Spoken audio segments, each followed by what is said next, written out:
नमस्ते। आज एक बहुत ही प्यारी सी कहानी सुनने का दिन है। एक कहानी एक छोटे से खरगोश की और एक जादुई गाजर की। तो सोचो, एक बहुत ही खूबसूरत घना जंगल जहां हर तरफ रंग बिरंगे फूल ही फूल खिले हों, इतने ऊंचे ऊंचे पेड़ कि लगता था जैसे वो आसमान से बातें कर रहे हैं। और वहां ना बहुत सारे प्यारे प्यारे जानवर मिलजुल कर रहते थे। बस हमारी कहानी की शुरुआत भी यहीं से होती है।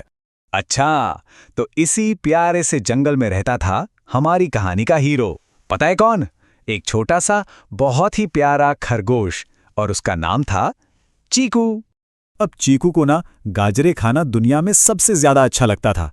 मतलब दिन हो या रात, बस उसे तो मीठी मीठी रसीली गाजरों के ही सपने आते थे। पर एक छोटी सी दिक्कत थी। चीकू ना थोड़ा सा आलसी था। उसे मेहनत करना जरा भी पसंद नहीं था।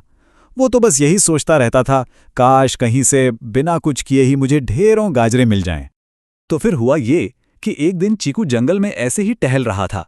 तभी अचानक उसकी नज़र झाड़ियों के पीछे किसी चीज पे पड़ी जो चमक रही थी। उसने सोचा, अरे वो क्या चमक रहा है भला? और जैसे ही वो थोड़ा पास गया देखने के लिए, अरे बाप रे, उसकी तो आंखें हैरानी से एकदम गोल हो गईं। अरे वाह, वो तो एक सुनहरी गाजर थी, बिल्कुल सोने जैसी चमचमाती हुई। चीकू ने जैसे ही उसे पकड़ने के लिए अपना पंजा आगे बढ़ाया ना, पता है क्या हुआ? उस गाजर से एक बहुत ही मीठी और प्यारी सी आवाज आई, और उस आवाज ने चीकू के सामने एक शर्त रख दी।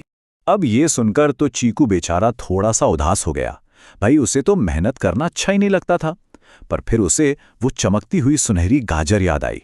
उसने थोड़ी हिम्मत जुटाई और खुद से कहा, चलो, कोशिश करने में क्या जाता है। और बस फिर क्या था, चीकू निकल पड़ा दूसरों की मदद करने के एक नए सफर पर। तो सबसे पहले उसे कौन मिला? एक नन्ही सी गिल्लू गिलहरी, जिसका अखरोट गलती से एक गड्ढे में गिर गया था। चीकू ने फौरन अपने लंबे लंबे हाथों से वो अखरोट निकालकर उसे दे दिया। उसके बाद उसे मिला टीटू कछुआ, जो बेचारा अपने घर का रास्ता ही भूल गया था। चीकू धीरे धीरे उसके साथ साथ चलकर उसे घर छोड़ आया। और पता है आखिर में क्या हुआ? उसने एक छोटी सी चिड़िया की मदद की। वो जमीन से तिनके उठा उठाकर ऊंचे पेड़ पर पहुंचा रहा था, ताकि वो अपना सुंदर सा घोंसला बना सके। और जैसे ही चीकू ने अपना वो तीसरा और आखिरी अच्छा काम खत्म किया ना, बस तभी कुछ ऐसा हुआ जिसके बारे में उसने कभी सोचा भी नहीं था। एक असली वाला जादू। चिड़िया ने बहुत खुश होकर चीकू को थैंक यू बोला, और ठीक उसी पल जहां वो सुनहरी गाजर थी ना, वहां की जमीन धीरे धीरे हिलने लगी। वो सुनहरी गाजर धीरे धीरे जमीन से बाहर आई, और फिर अरे वाह, देखते ही देखते वहां पर हजारों गाजरों का एक बहुत बड़ा पहाड़ बन गया। नारंगी रंग की, बैंगनी रंग की, सफेद, इतनी सारी गाजरें तो चीकू ने अपनी पूरी जिंदगी में एक साथ कभी नहीं देखी थी। लेकिन पता है, ये कोई मामूली जादू नहीं था। ये जो ढेरों गाजरें थी ना, ये चीकू को उसकी मेहनत और उसकी अच्छाई का इनाम मिली थी, क्योंकि उसने दूसरों की मदद की थी। चीकू तो इतना खुश हुआ कि बस पूछो मत। पर अब वो पहले वाला आलसी चीकू नहीं रहा था। उसने सारी गाजरें अकेले नहीं खाईं। वो एक बहुत अच्छा दोस्त बन गया था। उसने गिल्लू गिलहरी, टीटू कछुए और उस नन्ही सी चिड़िया सबको बुलाया, और सबने मिलकर एक जबरदस्त दावत की।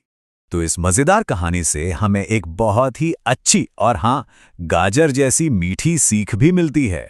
पहली सीख तो ये है कि मेहनत का फल हमेशा मीठा ही होता है। और दूसरी ये कि जब हम दूसरों की मदद करते हैं ना, तो उससे जो सच्ची वाली खुशी मिलती है, वही सबसे बड़ा इनाम होता है, बिल्कुल चीकू की तरह। तो ये थी कहानी हमारे प्यारे चीकू खरगोश और उसकी जादुई गाजर की। अच्छा, अब ये सोचते हैं कि अगली बार कौन सी कहानी सुने, जानवरों वाली या फिर परियों वाली? सोचकर रखेगा। अगली बार मिलेंगे एक और नई कहानी के साथ।